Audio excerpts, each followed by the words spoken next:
पावसामध्ये आहे ना आपल्याला बाहेर जायला नाही भेटत, तर आपण आहे ना अशी घराच्या घरात बसून आहे ना मस्तपैकी भजी बनवायची आणि झणझणीत खायची। नवीन रेसिपी पाहण्यासाठी लाईक करा, सबस्क्राईब करा आणि ही घंटी वाजवा।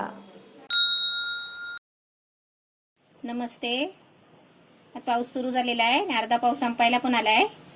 आता मी झणझणीत आहे ना कांद्याची भजी दाखवते आणि ते खेकडा टाईप आहे, म्हणजे कांदा उभा चिरून घेतलाय। हे 2 कांदे घेतले बघा आणि हे आहे ना असे उभे चिरून घेतलेत।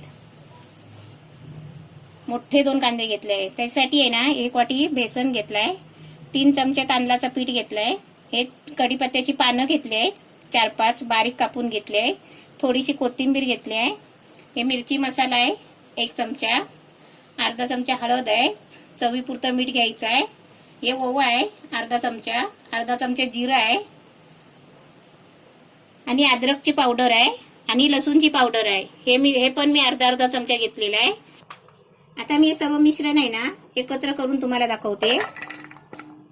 एक कांदा घेतला ना आपण उभा चिरला की असं घेता नाही ना, तर त्याचे सर्व लेयर आहे ना असे निघाले पाहिजे, असे सिंगल कांदा झाला पाहिजे आणि हलक्या हाताने त्याला चुरायचा, म्हणजे असं सिंगल करायचा। आता याच्यामध्ये सर्व साहित्य टाकते।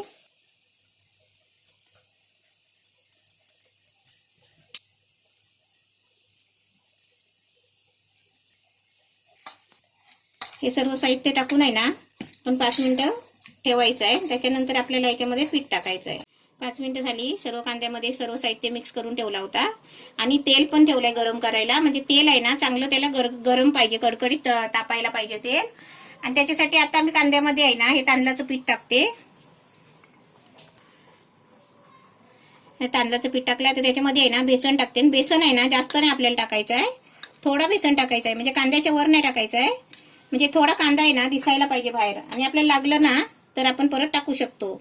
आता मी तुम्हाला दाखवते पहिलं। आता आपल्याला हातानेच मिक्स करायचं आहे, एकदम पिठामध्ये आहे ना कांद्याला लपवायचं नाही आहे, कांदा कसा सुट्टा झाला पाहिजे। आता पीठ एकदम मस्त झालेलं आहे। आता आपल्याला थोडासा पाणी टाकायचं आहे त्याच्यामध्ये, म्हणजे जास्त चिकट नाही करायचं आहे आणि हलकाच कालवायचा, जोर लावून कालवायचं नाही। बघा मी कसं कालवते, असं हलकाच कालवून घ्यायचं आहे, कारण त्याला तिखट मीठ सगळं लागलेलंच आहे। हाताने उचलून असं अलगद घ्यायचं आहे, आपण त्याचा गोळा नाही बनवायचा आहे। हे बघा असा सुट्टा घ्यायचा आहे आणि आपल्याला कडकडीत तेलामध्ये एक पकोडे सोडायचे आहेत, छोटे मोठे आपण कसे पण सोडू शकतो।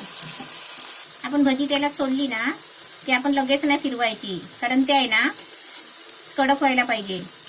एकदम मस्त छान झाली आहे। आता मी फिरवते। कांदा पकोडे भजी मस्त छान झाले बघा, आणि अशी चांगली येते। अशी तुम्ही पण आहे ना पावसामध्ये, आता झणझणीत आहे ना बाहेर जायची काही गरज नाही, पावसामध्ये आहे ना आपल्याला बाहेर जायला नाही भेटत, तर आपण आहे ना अशी घराच्या घरात बसून आहे ना मस्तपैकी भजी बनवायची आणि झणझणीत खायची। मस्त कांदा पकोडा भजी एकदम मस्त छान झाली आहे आणि पावसाळी आहे, तुम्ही पण मस्तपैकी बनवा।